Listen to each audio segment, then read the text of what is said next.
জৈশ জিহাদির সন্দেহে বর্ধমান থেকে গ্রেপ্তার করা হয়েছে হামিম মণ্ডলকে। দীর্ঘদিন ধরে মুখ্যমন্ত্রী শুভেন্দু অধিকারীর গতিবিধির ওপরে সে নজর রাখছিল বলে প্রাথমিক তদন্তে জানতে পেরেছেন তদন্তকারীরা। আর এই ঘটনা ইতিমধ্যেই শোরগোল ফেলে দিয়েছে গোটা রাজ্যে।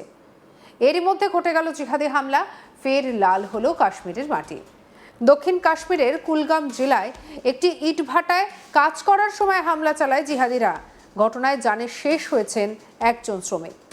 অপর এক শ্রমিককে গুরুতর আহত অবস্থায় হাসপাতালে নিয়ে যাওয়া হলেও শেষ রক্ষা হয়নি। এই হামলার দায় স্বীকার করেছে জিহাদি সংগঠন দ্য রেজিস্ট্যান্স ফ্রন্ট বা টিআরএফ। ঘটনাকে ঘিরে ইতিমধ্যেই এলাকায় ব্যাপক চাঞ্চল্য ছড়িয়েছে। নিরাপত্তা বাহিনী ইতিমধ্যেই গোটা এলাকা ঘিরে তল্লাশি অভিযান শুরু করেছে।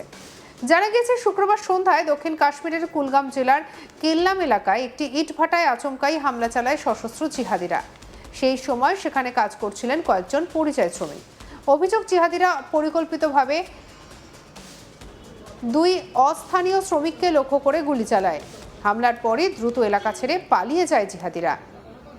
জানে শেষ হওয়া দুই শ্রমিকের নাম দীপক এবং ভূপেন্দর, দুজনেই ছত্তিশগড়ের বাসিন্দা। কাজের সন্ধানে তারা কাশ্মীরে গিয়েছিলেন এবং ওই ইটভাটায় শ্রমিক হিসেবে কাজ করছিলেন। হামলার পর ঘটনাস্থলে জানে শেষ হয়ে যান দীপকের। অন্যদিকে গুরুতর জখম হন ভূপেন্দর। প্রথমে তাকে স্থানীয় হাসপাতালে নিয়ে যাওয়া হয়, পরে অবস্থার অবনতি হওয়ায় অনন্তনাগের গভর্নমেন্ট মেডিকেল কলেজ হাসপাতালে স্থানান্তরিত করা হয়। চিকিৎসকেরা তাকে বাঁচানোর সর্বোচ্চ চেষ্টা করলেও শনিবার সব শেষ হয়ে যায়। আর এই ঘটনায় ফের প্রশ্নের মুখে কাশ্মীরের নিরাপত্তা ব্যবস্থা। কারণ অতীতেও একাধিকবার জিহাদি হামলার ঘটনা ঘটেছে উপত্যকায়, বিশেষ করে অস্থানীয় শ্রমিক, সাধারণ নাগরিক এবং নিরাপত্তা বাহিনীকে লক্ষ্য করে হামলার প্রবণতা উদ্বেগ বাড়াচ্ছে। এই হামলার দায় স্বীকার করেছে টিআরএফ।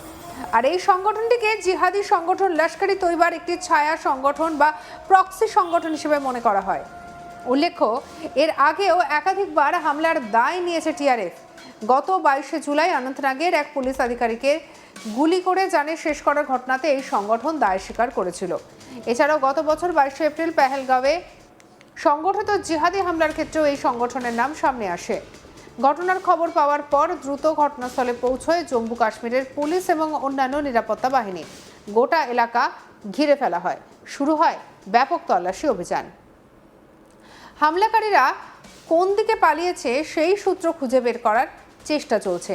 নিরাপত্তা বাহিনীর পক্ষ থেকে আশেপাশের এলাকায় নজরদারি বাড়ানো হয়েছে, পাশাপাশি স্থানীয়দের সঙ্গে কথা বলে হামলাকারীদের সম্পর্কে তথ্য সংগ্রহের চেষ্টা চলছে। উল্লেখযোগ্য বিষয় হলো, এই হামলার মাত্র কয়েকদিন আগে অনন্তনাগের শহরে এক পুলিশ আধিকারিককে গুলি করে জানে শেষ করে জিহাদিরা। সেই ঘটনার রেশ কাটতে না কাটতেই ফের এই হামলার ঘটনা। ফলে কাশ্মীরের নিরাপত্তা পরিস্থিতি নিয়ে নতুন করে উদ্বেগ তৈরি হয়েছে। একদিকে নৃশংস হামলার তীব্র নিন্দা করেছেন জম্মু এবং কাশ্মীরের লেফটেন্যান্ট গভর্নর মনোজ সিনহা, আর অন্যদিকে সোশ্যাল মিডিয়ায় একটি পোস্ট করে বলেন এই কাপুরুষোচিত জিহাদি হামলার তীব্র নিন্দা করেছেন। ঘটনার পর তিনি রাজ্যের পুলিশ মহাপরিচালক নলিন প্রভাত এবং অন্যান্য শীর্ষ নিরাপত্তা আধিকারিকদের সঙ্গে কথা বলেছেন। মনোজ সিনহা জানিয়েছেন, নিরাপত্তা বাহিনীকে আরও জোরদার অভিযান চালানোর নির্দেশ দেওয়া হয়েছে। হামলায় জড়িত জিহাদিদের দ্রুত খুঁজে বের করে কঠোর ব্যবস্থা নেওয়ার নির্দেশ দিয়েছেন তিনি আরও বলেন, পুলিশ এবং নিরাপত্তা বাহিনী ইতিমধ্যেই গোটা এলাকা ঘিরে ফেলেছে। দোষীদের আইনের আওতায় আনতে সর্বাত্মক চেষ্টা চলছে। হামলার পর আহত শ্রমিককে দ্রুত হাসপাতালে নিয়ে যাওয়ার বিষয় নিয়েও উল্লেখ করেছেন তিনি, যদিও পরে চিকিৎসাধীন অবস্থায় তিনি জানে শেষ হয়ে যান। জানে শেষ হওয়া দুই শ্রমিকের পরিবারের প্রতি গভীর সমবেদনা জানিয়েছেন লেফটেন্যান্ট গভর্নর। তিনি বলেছেন, এই কঠিন সময় প্রশাসন পরিবারের পাশে রয়েছে। শুধু প্রশাসন নয়, বিভিন্ন রাজনৈতিক দলও এই হামলার তীব্র নিন্দা করেছে। পিপলস ডেমোক্রেটিক পার্টি বা পিডিপির প্রধান মেহবুবা মুফতি এই ঘটনাকে অত্যন্ত নির্মম এবং অমানবিক বলে মন্তব্য করেছেন। তিনি বলেন, এই শ্রমিকরা নিজেদের পরিবারের জন্য জীবিকা নির্বাহ করতে বহু দূর থেকে কাশ্মীরে এসেছেন। তাদের উপর এই ধরনের হামলা অত্যন্ত দুঃখজনক এবং নিন্দনীয়। মেহবুবা মুফতি আরও বলেছেন, নিরীহ সাধারণ মানুষের উপরে হামলার কোনো ন্যায্যতা হতে পারে না। এই ধরনের ঘটনা কাশ্মীরের ভাবমূর্তি এবং সাধারণ মানুষের নিরাপত্তা এই দুই ক্ষেত্রে বড় আঘাত হানছে। অন্যদিকে আপনি পার্টির সভাপতি আলতাফ বুখারিও এই ঘটনার তীব্র নিন্দা করেছেন। তিনি এই হামলাকে মর্মান্তিক এবং অমানবিক বলে উল্লেখ করেছেন। পাশাপাশি তিনি বলেন, যারা এই ঘটনার সঙ্গে জড়িত তারা দ্রুত আইনের তাদেরকে এনে কঠোর শাস্তি নিশ্চিত করতে হবে।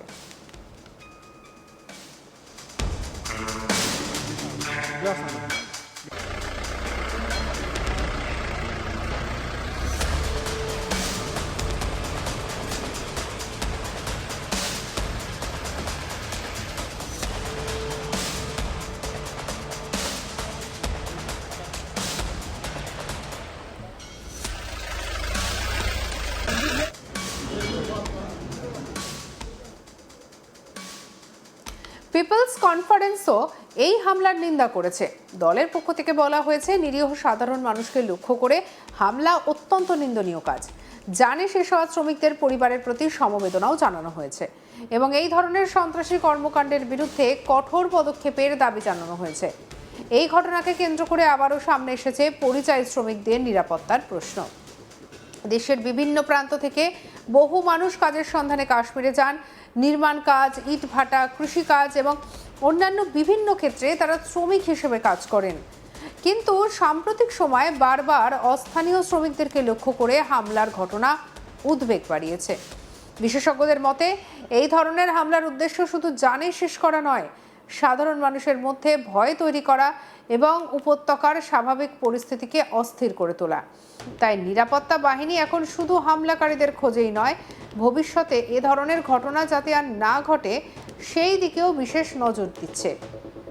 আর এদিকে জানে শেষ হওয়া 2 শ্রমিকের পরিবার নেমে এসেছে সেখানে শোকের ছায়া। জীবিকার সন্ধানে বাড়ি ছেড়ে বহুদূরে গিয়েছিলেন তারা, কিন্তু তারা আর জীবিত অবস্থায় ফিরতে পারলেন না। এই ঘটনায় ছত্তিশগড়েও শোকের পরিবেশ তৈরি হয়েছে।